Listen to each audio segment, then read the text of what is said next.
les femmes, c'est des êtres qui sont souvent plus tragiques, plus mélodramatiques, parce que c'est des êtres dont l'existence demande plus à être affirmée dans des sociétés qui sont les sociétés dans lesquelles il les peint.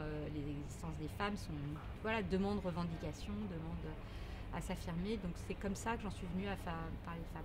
Par ailleurs, il y a un autre fait qui est marquant, c'est que ces héroïnes féminines, à la différence des héroïnes féminines contemporaines, vous parliez des héroïnes de l'époque où on avait tendance, c'était quand même l'époque des débuts du féminisme et tout ça, et puis dans la nouvelle vague, des héroïnes féminines assez affirmatives et comment dire, maîtresses de leur destin, dans l'action, et même je pense au cinéma polonais, également à les mêmes époques ou un peu plus tard.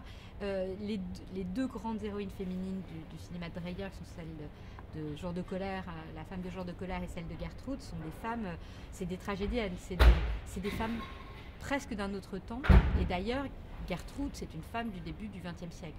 La pièce dont le film est adapté, c'est la pièce de Söderberg, date de 1906, et Dreyer reconstitue ce contexte-là.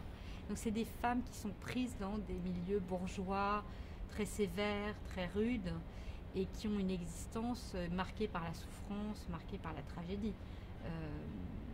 Et c'est vraiment le cas de Gertrude. Et c'est ça, à vrai dire, vous pointez là, mais bon, on en reparlera après si vous le souhaitez, je ne veux pas... Mais c'est exactement ça qui a intéressé Stanley Cavell dans le personnage de Gertrude. C'est le fait que c'était une femme martyre. C'est une tragédienne, c'est quelqu'un qui ne découvre la grâce que par le chemin de la souffrance. Et ce qui est symptomatique de ça, c'est l'épilogue du film, où on retrouve Gertrude après donc l'avoir suivie dans ses amours insatisfaits à l'égard de trois hommes qui chacun à sa manière ne répond pas à son désir d'absolu, d'un amour total, etc. Chacun n'est pas à la hauteur.